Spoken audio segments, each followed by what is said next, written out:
Kalau tradisi kenduri dan tahlil, kalau di sini disebut apa namanya? Tahlilan. Tahlilan. Nah, dalam tahlilan kematian itu yang dibahas ada dua. Pertama zikirnya, zikir tahlil. Yang kedua sedekah makanan. Yang pertama masalah zikir tahlil. Kalau masalah zikir tahlil itu tidak ada khilaf di kalangan ulama. Karena berzikir, zikir ini kan memang dianjurkan zikir.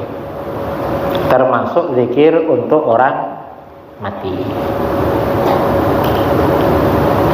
Dasarnya apa? Zikir untuk orang mati. Pertama, zikir itu doa. Kita ini kan dianjurkan mendoakan orang mati. Imam Nawawi dalam kitab Riyadhus Shalihin menulis bab babud du'a 'anil mayyit wassadaqati anhu. Anjuran mendoakan orang mati dan bersedekah untuk orang mati. Lalu untuk doa dasarnya apa? Qala Allah Ta'ala, Allah Ta'ala berfirman, walladzina ja'u min ba'dihim yaquluna rabbana ighfir lana wa li ikhwanina alladzina sabaquna bil iman. Orang-orang yang datang sesudah mereka selalu berkata, wahai Tuhan kami, ampunilah kami dan saudara-saudara kami yang telah mendahului kami dengan membawa iman. Di dalam ayat ini ada pujian kepada orang yang mendoakan orang mati. Berarti mendoakan orang mati terpuji. Berarti mendoakan orang mati dianjurkan dalam Al-Quran. Tahlil mendoakan orang mati berarti dianjurkan dalam Al-Quran. Itu logika pertama. Loh, itu kan mendoakan. Tahlil ini kan baca Quran, baca zikir. Kedua, doa itu ada levelnya. Pertama, doa yang level tertinggi itu baca Quran. Orang itu kalau sudah baca Quran nggak perlu doa, karena itu doa level tertinggi. Itu level tertinggi baca Quran. Makanya di dalam hadis itu, hadis qudsi ya, man syaghalahul Quran ammas'alati a'taituhu afdhala ma u'tis sa'ilin. Siapa yang sibuk dengan baca Quran gak sempat minta kepadaku, aku kasih, kata Allah, sesuatu yang paling utama yang diberikan pada orang yang minta. Level kedua, doa yang level kedua itu baca zikir. Baca zikir itu doa level kedua. Baca la ilaha illallah, baca subhanallah, Allahu akbar, baca sholawat, itu level kedua. Baru level ketiga Allahumma. Allahumma. Dan kita ini sebenarnya kalau orang itu diminta sama kawannya langsung level ketiga, kadang-kadang jengkel. Misalnya tiba-tiba ada kawan datang, apa? Saya minta uangnya. Jengkel kadang-kadang. Tapi kalau minta itu level kedua, zikir itu artinya kan memuji kepada Allah.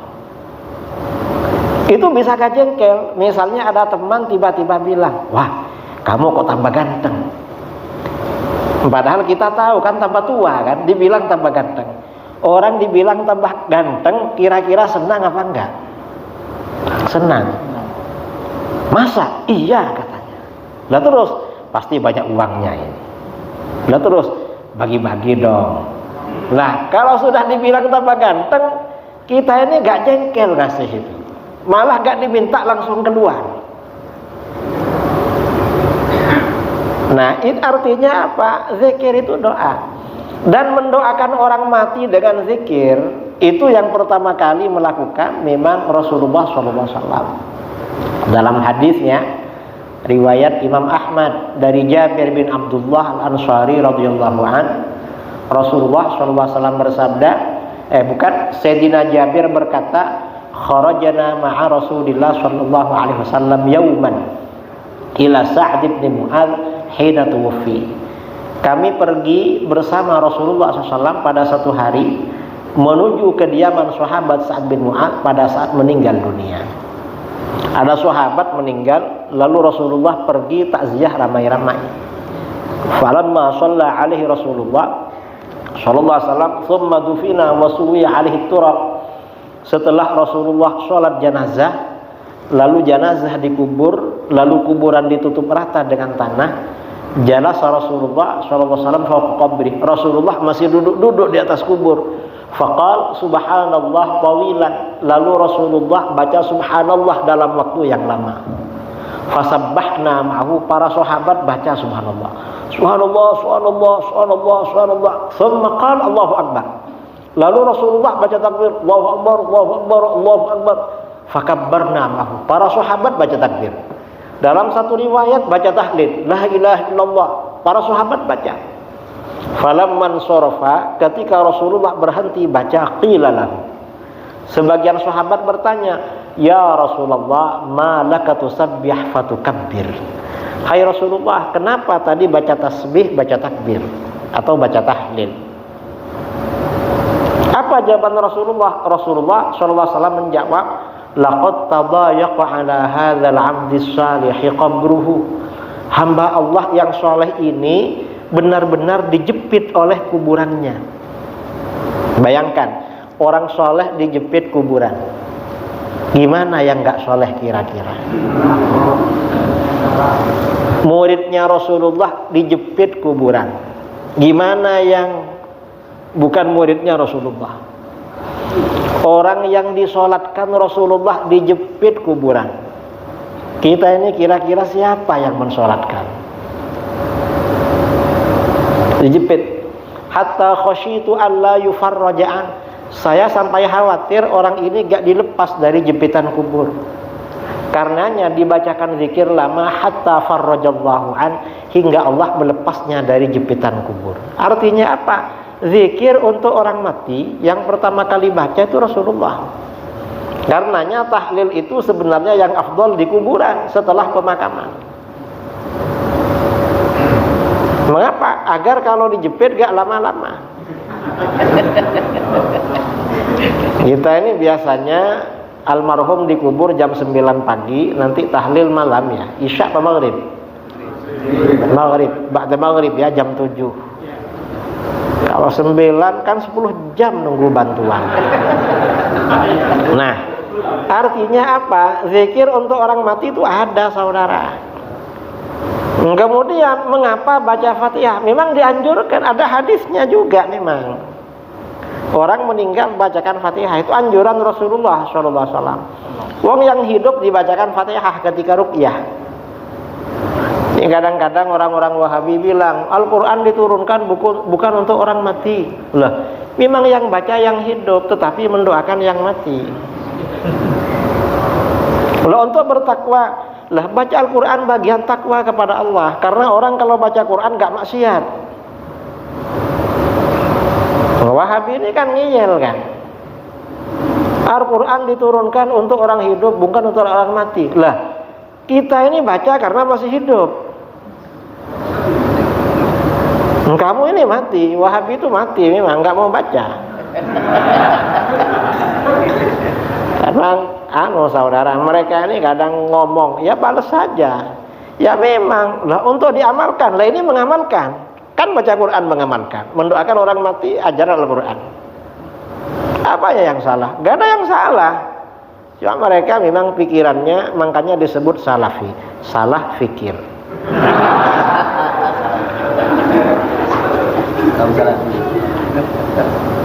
Jadi begitu saudara ya. Ini masalah tahlil ya. Nah, kemudian kenduri yang itu, mengapa ada begitu? Kan sedekah. Di dalam Bukhari Muslim itu di Riyadhus Shalihin ada hadis ya. Ana Aisyah radhiyallahu anha, dari Aisyah. Anna rajulan atan Nabiyya sallallahu alaihi wasallam faqala. Ada seorang laki-laki datang kepada Nabi SAW lalu bertanya, "Ya Rasulullah, inna ummi uftulitat nafsaha walam tusi." Sesungguhnya ibuku tiba-tiba meninggal dunia, gak sempat berwasiat, meninggalnya mendadak. Wa uraha law takallamat tasaddaqat. Saya kira kalau ibuku sempat berkata-kata, pasti berwasiat untuk bersedekah. Afalaha ajrun in tasaddaqtu anha. Apakah ibuku dapat pahala kalau aku bersedekah untuknya? Rasulullah jawabannya apa? Naam, iya. Artinya apa?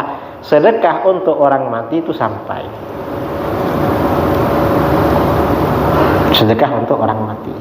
Nah, kalau sampai begitu dalil-dalil sedekah untuk orang mati disampaikan, Wahabi gak bisa jawab. Akhirnya apa? Ngeles. Kata mereka, gak apa-apa sedekah untuk orang mati, tapi jangan pakai kenduri, jangan pakai makan, jangan pakai minum. Pakai apa? Kalau mau sedekah untuk orang mati, bangun masjid. Loh, suruh bangun masjid. Kalau setiap ada orang mati, bangun masjid. Berapa masjid di kampung? Terus siapa yang mau ke masjid? Kalau masjid di mana-mana, gak punya rumah nanti, karena jadi masjid semua. Ya mereka ini ngawur. Para ulama kita memang merekomendasikan kenduri sedekah makan dan minum, karena kata para ulama di dalam kitab-kitab fikih ya, misalnya dalam Minhajul Qawim, Fathul Mu'in, Fathul Wahhab, atau apalah, pasti ada keterangan afdhalus sadaqah al-ma', sedekah paling utama itu air, summa ta'am, kemudian makanan. Nah, kenduri ini sedekah paling afdhal saudara, paling utama. Sedekah minum, lalu sedekah makan. Makanya karena itu paling utama, paling cocok untuk orang mati. Kalau air misalnya, ada sahabat ya, sahabat Sa'ad bin Ubadah, ibunya meninggal dunia. Tanya pada Rasulullah, "Ya Rasulullah, ayyus sadaqati a'jabu ilaik?" Hai Rasulullah, sedekah apa untuk ibuku yang paling engkau senangi, yang paling besar pahalanya? Rasulullah menjawab, alma, air. Jadi air ini paling afdal ini. Apalagi kopi, tambah gak ngantuk, tambah enak. Dan ini mengapa untuk orang mati sedekah air ini memang paling dahsyat mengampuni dosa. Dalam hadis riwayat Bukhari Muslim ya, dari Abu Hurairah radhiyallahu an, Rasulullah sallallahu alaihi wasallam bersabda, "Bainama kalbun yutifu bi raqiyatin qad kada yaqtuluhu al-'atash." Ketika ada seekor anjing mengelilingi sumur, anjing itu benar-benar hampir mati karena kehausan. Ini kejadian sebelum Islam, Bani Israel. Ada anjing karena haus hampir mati, mau minum ke sumur gak bisa, akhirnya keliling-keliling, tahu ada air. Idra'atha baghiyun min baghaya Bani Israel. Tiba-tiba seorang pelacur Bani Israel melihatnya. Pelacur ini pulang kerja. Dulu pelacur kerjanya malam, kalau sekarang parah saudara, bukan malam tok kerjanya, siang malam sekarang ini. Nah, pulang kerja kan padang pasir kan, dekat sumur, kok kelihatan anjing kelilingi sumur hampir mati karena haus. Akhirnya hatinya kasihan. Karena kasihan, fanaza'at muqaha, pelacur ini melepas sepatunya. Setelah melepas sepatunya, fastaqat lahu bihi, dia turun ke bawah ambil air. Dulu sumur gak pakai timba, gak pakai tali. Peradaban manusia belum sampai ke sana. Sumur pakai tangga. Kalau sekarang sudah gak pakai timba, gak pakai tali lagi, cukup pipa dimasukkan. Canggih sekarang saudara. Makanya generasi milenial gak kenal sumur. Ambil air, setelah ambil air, fasaqathu bihi, dia kasih minum anjing itu pakai sepatunya. Setelah anjing itu seger, pergi, dia pulang. Gak lama kemudian pelacur ini mati. Apa yang terjadi? gara-gara ngasih minum anjing faghfira laha bihi. Allah ampuni dosanya sebab ngasih minum anjing. Itu anjing yang dikasih minum. Gimana kalau yang dikasih minum itu manusia? Walaqad karramna bani Adam, makhluk yang memang diutamakan, dimuliakan oleh Allah. Apalagi manusianya umat Islam, apalagi Islamnya Ahlus Sunnah wal Jamaah. Ini sedekah minum. Makanya kita ini tamu dikasih minum. Kemudian makan, ya makan gitu juga, ada dasarnya juga. Artinya ini kuat. Nah kemudian kenapa kok ada 7 hari? Kalau 7 hari itu dasarnya asar dari Imam Tawus. Dan ini kata para ulama macam hadis marfu. Riwayat Imam Ahmad. Imam Tawus berkata, innal mauta yuftanuna fi quburihim sab'an fakanu yastahibbun ayyut'ama anhum tilkal ayyam. Sesungguhnya orang-orang yang meninggal diuji oleh malaikat mungkar nakir, ya, masuk dalam penyidikan malaikat mungkar nakir selama 7 hari 7 malam. Karena ujian malaikat mungkar nakir 7 hari 7 malam, maka bagaimana? Fakanu yastahibbun ayyut'am anhum tilkal ayyam. Para sahabat dulu dan ulama salaf menganjurkan sedekah makan selama 7 hari. Pokoknya sedekah. Jadi sedekah makan 7 hari itu sejak sahabat sudah ada. Dan sebagian sahabat sudah berpesan. Sebagian sahabat seperti Sayyidina Imran bin Husain sebelum wafat berpesan agar sembelih unta. Karena di sana unta memang. Sudah biasa saudara dulu Sayyidina Umar ketika kan wafat berpesan, nanti yang datang takziah kasih makan. Dan ini masalah khilafiyah sebenarnya. Yang cuman yang diikuti oleh masyarakat kita dari ulama-ulama dulu keluar dari mazhabul arba'ah, ikut ulama-ulama salaf. Mazhabul arba'ah ikut hadis juga, sama-sama ada dasarnya. Kemudian setelah hari ke-7 nanti hari ke-40 ya, lalu hari ke-100, lalu 1000, lalu haul. Yang ada asarnya itu haul. Kalau yang 40, 100, 1000 itu gak ada, tetapi gak apa-apa. Fatwa Syekh Nawawi Al-Bantani dalam Nahiyatuz Zain itu gak masalah, karena yang penting bersedekah. Lalu ketentuan hari biar gak ditinggalkan, karena kalau gak dikasih ketentuan hari ditinggalkan biasanya. Makanya orang ngasih hutang tuh ditanya, kamu bayarnya kapan? Sekian misalnya, 1 bulan. Karena kalau gak dikasih ketentuan, coba saudara ya, ada orang meminjam kasih aja, kapan bayarnya? Gak ditanya-tanya, enteng dia. Oh gak ditanya gitu. Makanya dikasih ketentuan hari. Masalah hari itu gak ada masalah, fatwa para ulama. Saya kira ini ya jawaban masalah kenduri. Wallahu a'lam. Ya, terima kasih.